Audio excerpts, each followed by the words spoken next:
Love जिहाद क्या है और कट्टरपंथी लव जिहाद क्यों करते हैं और आखिर ये कैसे हिंदुओं की आबादी को रोकने की सबसे बड़ी साजिश है। पहली बार लव जिहाद पर कहां छिड़ी थी बहस। 14 साल पहले किस हाईकोर्ट के जज ने दी थी बड़ी चेतावनी। हिंदू वोट बैंक पर दावा करने वाली सरकारों ने अब तक क्या किया।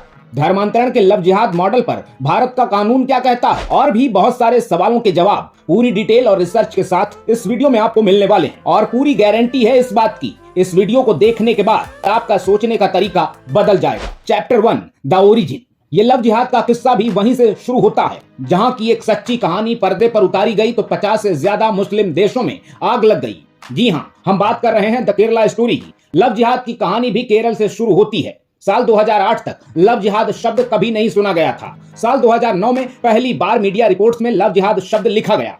पहले रोमियो जिहाद जैसे शब्द चलते थे जो बाद में लव जिहाद हो गया। दरअसल 2009 में केरल हाई कोर्ट के जज केटी शंकरन ने सरकार को एक बड़ी चेतावनी दी थी। केरल और कर्नाटक में जबरन धर्म परिवर्तन के कई मामले देखे जा रहे हैं। सरकार को जबरन धर्मांतरण पर कानूनी कार्रवाई करनी चाहिए।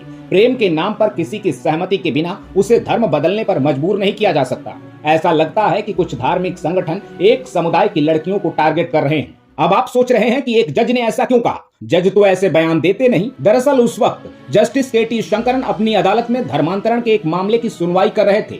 शहंशाह और सिराजुद्दीन नाम के दो आरोपियों ने जमानत की अर्जी लगा रखी थी। शहंशाह और सिराजुद्दीन हिंदू लड़कियों को प्रेम जाल में फंसाने का काम करते थे, फिर उन लड़कियों की शादी करवाकर उन्हें इस्लाम अपनाने के लिए मजबूर करते थे। पुलिस ने अपनी रिपोर्ट में कहा था कि सिर्फ 2 लोगों ने मिलकर कई लड़कियों को निशाना बनाया और पुलिस रिपोर्ट के आधार पर ही जज साहब ने उस वक्त ऐसी सख्त टिप्पणी की थी और केरल सरकार से कहा था कि उन्हें जबरन धर्मांतरण के लिए कानून बनाने पर विचार करना चाहिए। 2009 में जब जस्टिस केटी शंकरन का बयान मीडिया में छाया तभी से ऐसे मामले लव जिहाद की हेडलाइन के साथ चर्चा में आने लगे। Chapter 2 the challenge. पिछले कुछ सालों में अब लव जिहाद के मामले रेप और मर्डर की शक्ल में सामने आने लगे हैं। मुंबई में रेहान खान के लिए यशोदा रूबीना बन गई, लेकिन जब उसने नॉनवेज खाने से इनकार किया तो रेहान ने यशोदा का गला दबाकर फांसी पर लटका दिया। यूपी के मुजफ्फरनगर में चंदा ने नमाज नहीं पढ़ी तो आरिफ हुसैन ने गला घोंट दिया। बिहार के कटिहार में पुलिस कांस्टेबल प्रभा ने शादी से इनकार किया तो हसन अरशद ने गोलियों से छलनी कर दिया। यूपी के शाहजहांपुर में नावेद ने निकाह करके सीमा को जोया सिद्दीकी बना दिया, लेकिन सीमा जब 6 महीने की गर्भवती हो गई तो नावेद ने उसे जहर दे दिया। झारखंड के रामगढ़ में अरमान खान ने हिंदू बनकर ममता देवी को फंसाया, पति को छोड़ निकाह करने का दबाव बनाया और इनकार करने पर लाठी डंडे से पीट पीट कर मार डाला। दिल्ली में साहिल खान ने 16 साल की साक्षी पर चाकू के 20 वार किए और उसके बाद पत्थर से सिर कुचल दिया। ये कहानी है साल 2023 के शुरुआती 5 महीनों की। हमने और गहराई में जाकर आंकड़े खंगाले तो पता चला मई 2017 से मई 2023 तक 60 हिंदू लड़कियों की बर्बरता से हत्या कर दी। यानी कि हर साल 10 हिंदू लड़कियों के ऐसे मर्डर हुए जिनकी खबर सुनकर हर कोई हैरान रह गया। 6 साल में यूपी में लव जिहाद से जुड़ी सबसे ज्यादा 18 हत्याएं हुई। महाराष्ट्र में 7, झारखंड में 6 और दिल्ली उत्तराखंड में 5-5 हिंदू बेटियों की हत्या हुई। लव जिहाद से जुड़ी हत्याओं की ये पूरी लिस्ट है। इसका लिंक आपको डिस्क्रिप्शन में मिल जाएगा। हम सब के लिए चिंता की बात है कि लव जिहाद की समस्या इतना विकराल रूप ले चुकी है, लेकिन इससे भी ज्यादा चिंता की बात यह है कि हिंदू समाज में बहुत सारे लोग हत्या और धर्म परिवर्तन को लेकर मजाक उड़ाते हैं। Chapter 3 the trap. अब सवाल यह है कि इतनी सारी घटनाओं को देखने के बाद भी हिंदू बेटियां लव जिहाद का शिकार कैसे हो रही हैं? तो चलिए इस पूरे माया जाल को समझते हैं। नंबर 1, हिंदू पहचान बताकर धोखा किया जाता है। नंबर 2, संगठन के तौर पर साजिश होती है। नंबर 3, मुस्लिम लड़कियां भी इसमें शामिल होती हैं। नंबर 4, सोशल मीडिया की ब्रेन वॉश मशीन पूरी तरह से जुटी रहती है। नंबर 5, खतरनाक ड्रग्स का इस्तेमाल होता है और नंबर 6, विदेश से भारी फंडिंग होती है। सबसे पहला और सबसे बड़ा धोखा है हिंदू पहचान। इसीलिए असगर कभी अमन हो जाता है तो रेहान खान खुद को रोहन बताता है। कुछ कट्टरपंथी धोखा देने के लिए कलावा रुद्राक्ष तक पहनते हैं। इतना ही नहीं, कई बार स्कूल कॉलेज में जिहादी हिंदू लड़कियों के साथ मंदिर भी चले जाते हैं। हिंदू बेटियों को ऐसा लगता है कि वो अकेले सब कुछ कर रहा है, लेकिन इन्हें हैंडल करने वाला कोई और ही होता है। ताजा एग्जाम्पल उठाकर देखेंगे तो HUT यानी कि हिज्ब उत तहरीर और PFI जैसे संगठनों के नाम मिल जाएंगे जो भारत में बहुत बड़े जिहादी नेटवर्क को ऑपरेट कर रहे हैं। इस साजिश में मुस्लिम लड़कियां भी शामिल होती हैं, क्योंकि कभी हिंदू बेटियां जब मुस्लिम लड़के पर भरोसा करने में हिचकती हैं तो ये लड़कियां उसकी अच्छी बातें बताती हैं, उसकी तारीफें करके लड़की को कॉन्फिडेंस में लेने का काम करती हैं।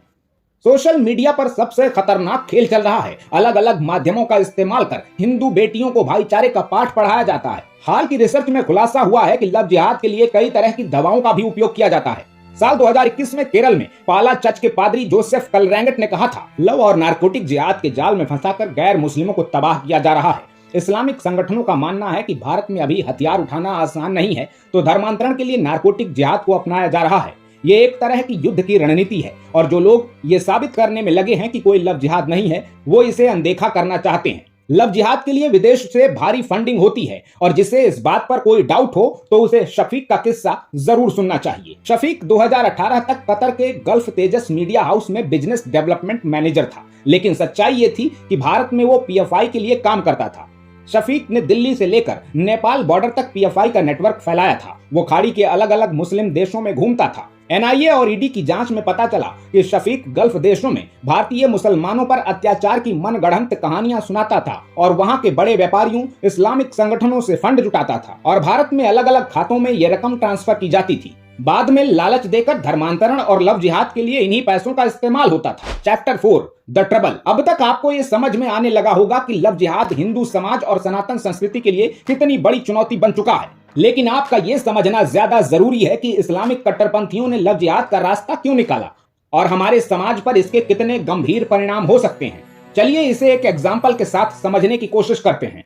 मान लीजिए कि साक्षी अपने माता पिता राजेश और रोहिणी की इकलौती बेटी है, तो साक्षी को धर्मांतरित करने का मतलब है कि एक हिंदू परिवार खत्म हो गया। और अब दूसरा सिनेरियो, मान लीजिए साक्षी ने बीच में विरोध कर दिया या फिर अपनी धार्मिक परंपराओं को छोड़ने से इनकार कर दिया, तो किसी न किसी तरीके से उसकी हत्या कर दी जाएगी।